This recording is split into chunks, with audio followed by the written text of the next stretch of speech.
Fala aí, seus Geórgios. Sem perder tempo, bora lá falar desse Geórgia 2, Portugal 0, a última partida da fase de grupos da seleção portuguesa. Uma derrota frustrante, sim, determinante não, né? Porque não mudou muita coisa para Portugal, no seu adversário das oitavas de final. Por enquanto, não mudou muita coisa, né? Se não vacilar nas oitavas de final, não mudou o lado da chave de Portugal, que é o mais complicado, mas o que muda talvez é a questão anímica, né? É a questão emocional depois de perder um jogo onde todos sabiam que Portugal era muito superior, mesmo jogando com a seleção praticamente reserva. Portanto, vamos trocar uma ideia sobre esse jogo. Eu quero aí os comentários de vocês. Os portugueses vão colar aqui, certeza, vão deixar aí a opinião ou as opiniões sobre a partida. Likezinho obrigatório, se inscreve no canal, sininho ativado para a gente sempre poder trocar essa ideia por aqui. Vamos lá, eu vou trazer em pontos para a gente ser bem direto aqui, até porque eu queria falar no finalzinho do vídeo sobre oitavas de final. Os pontos principais dessa partida. Primeiro ponto, Portugal não jogou com o time titular, foram 8 reservas, apenas Diogo Costa, Cristiano Ronaldo e Palhinha como os eventuais titulares, e aí isso não pode ser desculpa para absolutamente nada. A gente tem falado aqui que Portugal tem uma seleção tão forte a nível de banco de reservas, a nível de jogadores que ficaram de fora, inclusive, que pode montar 1, 2, 3 times. E mesmo a seleção reserva de Portugal é muito melhor que a Geórgia. Tinha a obrigação de ganhar da Geórgia.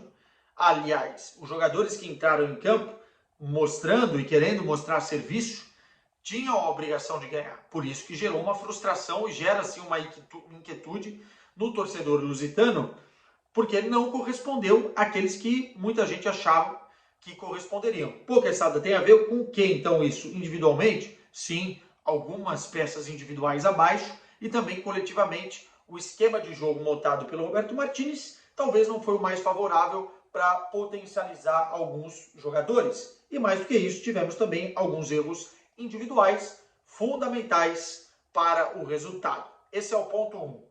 Ponto 2, a forma com que a Geórgia jogou, porque o adversário também joga, né? E eles estavam precisando de um grande resultado para fazer história. A Geórgia participa pela primeira vez da Eurocopa. A Geórgia chega, então, pela primeira vez a uma vitória na competição. E a Geórgia vai às oitavas de final. Então valia muito para os caras, que se desdobraram em campo para superar a qualidade portuguesa, né? A Geórgia teve muita vontade em diversos momentos. Conseguiu correr mais que Portugal. A Geórgia conseguiu colocar mais jogadores, numericamente falando, bloqueando as principais ações lusitanas. E isso é mérito da seleção da Geórgia. E colocar também na conta do Kvaratskhelia, que fez um partidaço. Não apenas pelo gol. O gol foi bom porque não tremeu, né? Foi frio na cara do goleiro, numa bela arrancada depois de um erro individual, e depois, durante todo o jogo, foi uma dor de cabeça para a seleção portuguesa, especialmente nas transições ofensivas, né? Carregando a bola, dribles em velocidade, driblando no meio campo, segurando para os outros jogadores passarem nestes contra-ataques da Geórgia. Então, o ponto 2 é sim a Geórgia. O terceiro ponto, para mim, a formação do 3-4-2-1 não foi a mais interessante, tendo em vista os jogadores que estavam em campo, porque praticamente o Pedro Neto teve que jogar como um ala, e ele é um jogador que para mim funciona melhor no último terço de campo e bem acompanhado, ou seja, uma dobra de um lateral por ali, ou uma triangulação com o jogador caindo pelo meio e passando nas costas na lateral, enfim. E eu acho que ali ele ficou muito sozinho nas ações, vídeo que aconteceu também com o próprio Francisco Conceição. Se vocês pegam lances isolados do jogo, quando esses caras pegam na bola, basicamente a Geórgia triplica a marcação e os caras não conseguem ter um contra um que caracteriza tanto o Pedro Neto quanto o Francisco Conceição.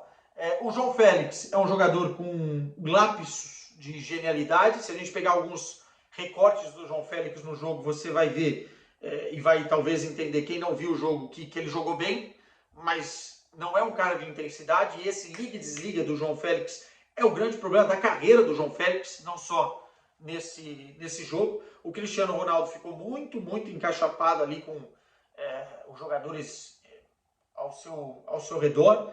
Não foi um jogo muito bom do Cristiano Ronaldo, não conseguiu ser protagonista, tanto que sai na segunda etapa, quando o jogo já está 2-0. Enfim, foi um jogo em que Portugal teve performances individuais abaixo e coletivamente não se encontrou. Girou a bola de uma forma muito lenta, não conseguiu ter efetividade e gente no corredor central. Quando conseguiu umas 2 ou 3 finalizações, mas foi pouco. Não conseguiu criar muitas chances claríssimas de gol. A gente não teve a noção durante o jogo que Portugal poderia marcar a qualquer momento, né?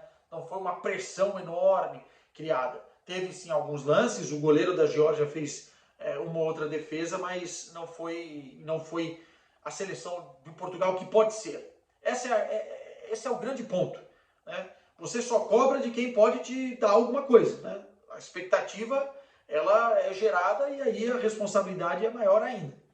Portanto, esse é o grande ponto. Mais um ponto que eu queria trazer aqui, Antônio Silva. Antônio Silva.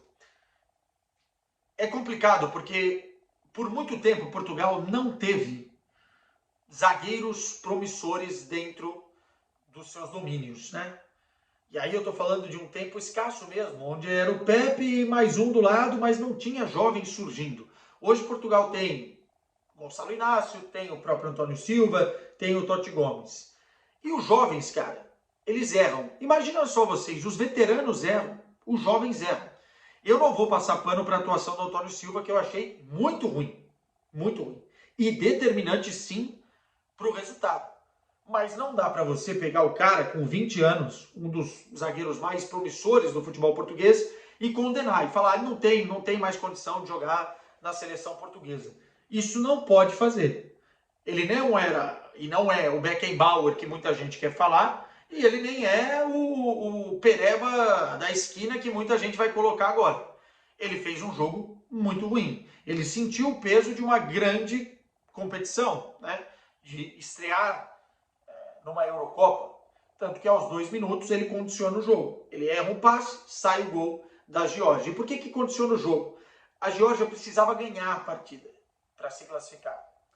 Então, eventualmente, em vários momentos do jogo, se não sai o gol aos 2 minutos, a Geórgia daria mais espaços para Portugal, em busca desse gol, em busca da vitória. Como sai o gol aos 2 minutos, com uma falha ruim do Antônio Silva, um erro de passe infantil, a Geórgia tem ali a faca e o queijo na mão para colocar o que queria em prática, que é se fechar e sair em velocidade com os seus jogadores. Enfim, é um erro ruim. E no segundo tempo, quando o Portugal volta, com uma alteração, sai o Palhinha para o Rubem Neves entrar, que eu não gosto tanto, porque o Palhinha para mim estava bem na partida, é um cara que protege bem a defesa, mas eu entendo porque o Rubem Neves é um jogador que dá mais qualidade, dá mais bola longa, tem qualidade no passe, pode tirar alguns coelhos da cartola, inclusive com um chute de média e longa distância e tal. Eu entendo. E Portugal melhora. E é exatamente nesse momento que Portugal melhora que o Antônio Silva vai lá e faz o pênalti. Foi pênalti, tá? Por mais forte ou menos forte que tenha sido o chute da perna do jogador da Geórgia, teve contato dentro da área, para mim é pênalti. E aí sai 2-0 e coloca Portugal ainda mais numa situação que parecia irreversível no jogo, né? Do jeito que o jogo se mostrava. Pois bem, foi uma atuação ruim do Antônio Silva, mas tem que pegar essa atuação e colocar como um combustível para evoluir. Ele tem 20 anos e ele é um dos zagueiros mais promissores do futebol português. Então não pode pegar isso e ficar remoendo, né? Nem agora, porque, enfim, Portugal pode precisar dele eventualmente nas próximas fases, e nem depois. Foi uma atuação ruim. E os grandes também têm atuações ruins, mas foi bem ruim. Não podemos também enfeitar aqui o que aconteceu. E aí, mais um ponto importante, já que eu falei de pênalti, teve um pênalti claro para Portugal no primeiro tempo, né? Que mudaria também a cara do jogo. Portugal estava lá tentando pressionar, tentando cruzar a bola na área e teve um lance que o zagueiro puxou o Cristiano Ronaldo 2 vezes, quase arrancou a camisa do Cristiano Ronaldo. O árbitro não tinha tanta gente assim na frente dele, deveria ter visto, e se não viu, o VAR tinha que chamar. O VAR nem chamou e o Cristiano Ronaldo tomou um cartão amarelo. Gente, tem frame do lance, tem vídeo do lance, tem ângulos do lance que mostram que foi penalidade clara. Aquilo lá é pênalti. O Cristiano Ronaldo, na primeira puxada, continua tentando chegar na bola. E na segunda puxada ele cai e pede o pênalti. Portugal tem todo o direito de reclamar. Mas aí vai chorar pelo resultado. Não é essa a questão. A questão é que Portugal deveria ter jogado melhor, sim, mas foi pênalti. Ponto. E mudaria talvez a cara do jogo, as dinâmicas do jogo. Como eu falei, a Geórgia ia ter que se abrir mais, ia ter que sair mais e tudo poderia ser diferente. Não limpa nada a barra da seleção portuguesa. E aí, olhando para aquilo que a gente vai fazer de análise de Portugal a partir de agora, em termos práticos e de campo, né, a nível técnico, a nível de jogadores, esse resultado não influencia muito, porque o time vai mudar praticamente todo para o jogo das oitavas de final. Volta Bruno Fernandes, volta Rubem Dias, volta o Pepe, volta Bernardo Silva, enfim, João Cancelo. É outro time que vai entrar em campo. Só não pode deixar psicologicamente esse resultado abalar. Especialmente quem esteve, porque tem que continuar dentro dos treinos com a mesma vontade, né, para ter uma intensidade e quando precisar entrar com confiança. E não pode deixar quem falhou individualmente também ir lá para baixo. E aí tem um papel muito grande de quem já passou por tanta coisa na carreira, como o Cristiano Ronaldo, que é o capitão, e o Pepe também, né? Pegar o Antônio Silva e dar uma levantada. Porque, cara, tá no meio da... Nada tá perdido, né? Assim como nada estava ganho, nada está perdido nesse exato momento. Pois bem, olhando aqui, eu tô com as oitavas de final abertas aqui, vamos ver. Nós temos um lado da morte e outro lado mais acessível. Isso fica claro. De um lado você tem Espanha e Geórgia. A Espanha é favorita, com todos os méritos da Geórgia, já fez o que tinha que fazer. E a Espanha venceu seus 3 jogos da fase de grupos. É a melhor seleção da Eurocopa até aqui. É favorita. Alemanha e Dinamarca. A Dinamarca já não é o que era, talvez, na Eurocopa passada. E a Alemanha faz uma boa competição. Acho que a Alemanha tende a passar. Portugal e Eslovênia. Vamos ver. Tamanho da bronca de não ter enfrentado a Hungria, mas acho que Portugal é muito favorito contra a Eslovênia também. E França e Bélgica, a França se deu mal, né? A Bélgica não é talvez a sombra do que um dia já foi, mas tem jogadores e individualidades que podem fazer um jogo complicado contra uma seleção francesa que ainda não chegando, né? Ainda não vimos a grande França favorita durante essa Eurocopa. Do outro lado, a Holanda se deu bem, né? Porque ficou em terceiro, se eu não estou enganado, no grupo, e vai pegar a Romênia. A Áustria vai pegar a Turquia, tem todas as condições de passar os austríacos. A Turquia não é esse bicho-papão todo. Inglaterra e Eslováquia, né? A campanha medíocre, ou pelo menos os jogos medíocres da Inglaterra, renderam a Eslováquia pelo caminho. E Suíça e Itália. Pois bem, teremos bons jogos agora, mas a partir das quartas de final é que o bicho vai pegar mesmo. Aí sim é para separar os meninos dos homens. Beijo para vocês. Boa noite, tá? Vamos que vamos.